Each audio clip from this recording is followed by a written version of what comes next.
Consider one scenario. A woman enters the room for the interview for the post of CEO. Suddenly, one interviewer whispered to another that, do you think she would be able to handle such situation? Do you think he has a lot of leadership qualities to handle such a role? Don't you think that women are too emotional? And then suddenly, all the panelists begin to discuss that they should prefer a man to women for this particular post because women are too emotional. Then they finally reject the female candidate and they appoint a male candidate for that particular post, despite of the fact that a female candidate was having more qualification in comparison to the male scenario depict the stereotype, prejudices, and discrimination in our society. When the interviewer was having a belief that women are too emotional, then this is a stereotype. When they assume and when they make a prejudgment that they should prefer a man over this particular post, this is a prejudice. And then finally, when they reject the female candidate, this is the discrimination. In simple words, we can say stereotype are our generalized belief towards any particular group, towards any particular individual. Prejudices refers to attitude or feeling component towards any particular group, towards any particular person. And discrimination is unfair treatment towards any particular group or any particular person. This is stereotype, prejudice, and discrimination. And understanding them is very important so that we can bring social integration in society. If we do not address them, then we cannot bring social harmony in the society. Therefore, understanding them is very important. Now, you can see with the help of this example that the root of all the issues are stereotype and prejudices. Discrimination will come upon the later stage because it is shown in your action, it is shown in your behavior, which is actually impacted by the prejudices, by your attitude, feeling, which is then impacted by the belief system. Therefore, targeting stereotype and prejudice is very important. If we are able to target them, then we can able to handle the discrimination in the society also.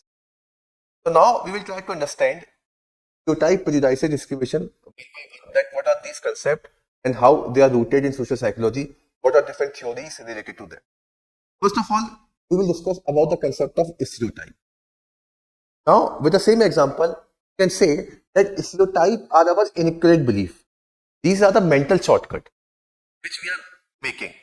Let's say, for example, we are saying that all women are emotional. We are saying that all doctors are rich.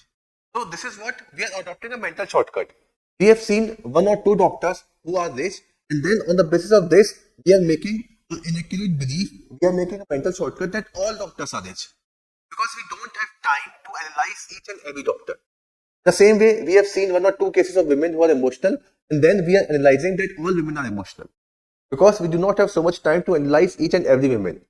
Humans are cognitive misers. They want to save their cognitive efficiency.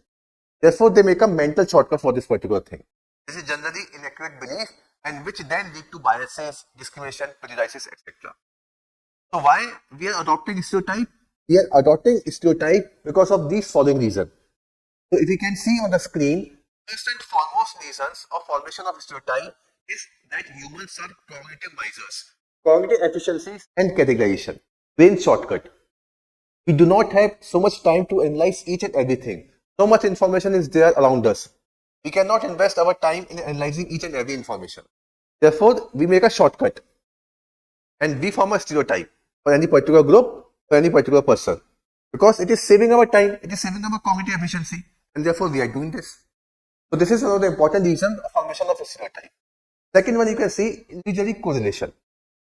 Seeing a false connection. So humans also have a tendency to make connection between things which are completely unrelated to each other. For example, you are having an exam, you are wearing a red shirt, and then you go to the exam and you perform well in the exam. Now, after a certain time, what you begin to believe that wearing a red shirt is lucky for me. Whenever I would wear a red shirt, I would perform good in the exam. But performing good in the exam does not depend on wearing a red shirt. It depends upon your hard work. It depends how much you have studied for that particular exam. But you are making an individual correlation that if I wear a red shirt, then I will perform good in the exam. So this is what? This is your inaccurate belief. The third reason is in-group versus out-group biases. So humans also have a tendency to categorize people into in-group versus out-group. We have a tendency that we keep similar peoples in one group and unsimilar people in another group. So let's say, for example, you are meeting a person and that another person is having the same ideology as you are having. So you will keep that particular person in your group. And another person who is having a different ideology, you will put that particular person into another group. So in-group versus out-group. And just categorization of in-group versus out-group will lead to the feeling of us versus them. You will always favor your own group. You will always disfavor your another group, out-group, which will lead to biases, discrimination, negative attitude, etc. The last but not least, confirmation biases. So people also have a tendency to confirm their existing beliefs. We have a tendency to notice only those things upon which we have an existing belief. Let's say, for example, you have an existing belief that women are not good drivers. Women are not able to drive properly. So whenever there is an accident in the road, you will notice the fault of the women only. You will notice the mistakes committed by women only. It might be possible that the male or another person could be at fault, but you will ignore that. Why? Because you want to confirm your belief. This is my belief and I will confirm upon this only. Because if there is something which will contradict your belief, then it will lead to dissonance, it will lead to discomfort in your mind. You will not be able to live in peace. Therefore, you want to just confirm your belief. You don't want disturbance. Any kind of mental disturbance cannot tolerate. We cannot tolerate. Okay, so these are some of the reasons because of which stereotypes form in our society. The first is efficiency, illusory correlation, in-group versus out-group, confirmation bias. I hope it is clear. Now the next concept which we are going to understand is the concept of prejudice. Now the concept of prejudices was popularized by the famous psychologist Gordon Allport. His book The Nature of Prejudices. Now understanding prejudices is also very important because prejudices are our negative attitude or belief, unfair treatment. It will lead to unfair treatment. Prejudices is not unfair treatment, but it will lead to unfair treatment and it's a prejudgment. We are making an assumption over here. So please mind it that prejudices are not action. These are our thoughts. These are our feeling component. Stereotype are our belief, cognitive framework, and you can say prejudices reflect in our attitude. It is our feeling component. It is our emotional component. You are thinking about this particular thing. Let's say, for example, doctors only care about money, not patient. In the case of stereotype, we were seeing that all doctors are rich. Now here, we are making an emotional statement. We are making a thinking statement that doctors only care about money, not patient. Women cannot make rational decisions because they are too emotional. We are explaining that particular concept, which we have taken in the case of stereotype. So these are negative attitude lead to unfair treatment. It is related to our thought process, related to our feeling component, but it is not our action. And it is introduced by the Gordon Allport in the book Nature of Prejudices. And other than this, there are two important theories also, which also explain the concept of prejudices. Okay, so these are social identity theory, realistic conflict theory. The first one is Henry Tajfel, second one is Muzaffar Sharif. So these two persons has also given their theory, which actually explain the reason of formation of prejudices, which will then lead to the formation of discrimination. Now please understand that if they ask you in the exam that what are the reason of formation of discrimination, then also you can mention these theories. There is no issue because prejudices ultimately lead to discrimination.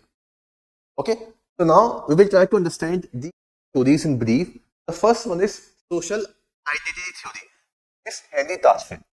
So Henry Tajfel was a Holocaust survivor.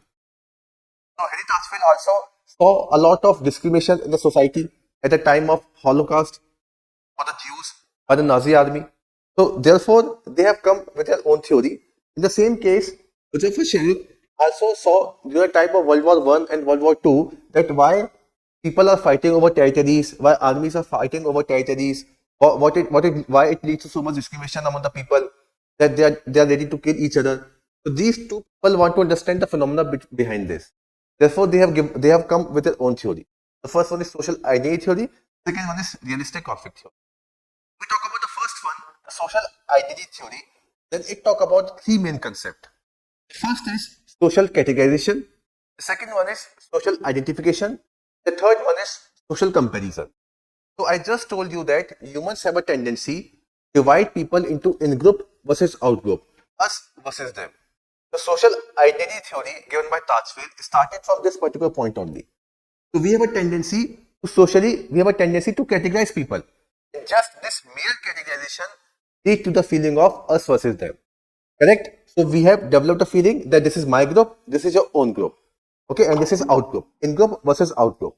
After this, social identification will be there. So I will identify myself with my in group, with my group members. I will not identify myself with another group members. So I will favor all the things of my group members. I will not favor anything of other group members. I will also develop hostility with the others. I will develop a good liking, good relationship with my group members. This is how I am identifying myself with my group members. I am identifying myself with the values of my group, with the norms of my group. Okay, so this is social identification. And then after some time, what it will lead to? It will lead to social comparison.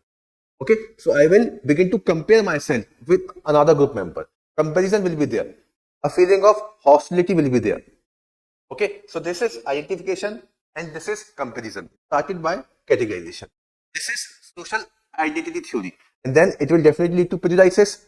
Once we identify them as outgroup members or in-group members, let's say for example, Hindu versus Muslim, one community versus another community, then you will develop, you will identify themselves, Hindu will identify themselves with Hindus, Muslim will identify themselves with Muslims, and then constant comparison will start that I'm getting a lot of resources, I'm not getting a lot of resources, you are getting a lot of resources, okay, I'm not getting enough jobs, you are getting jobs, reservation is there, this type of comparison will be there, which will then lead to cases of discrimination.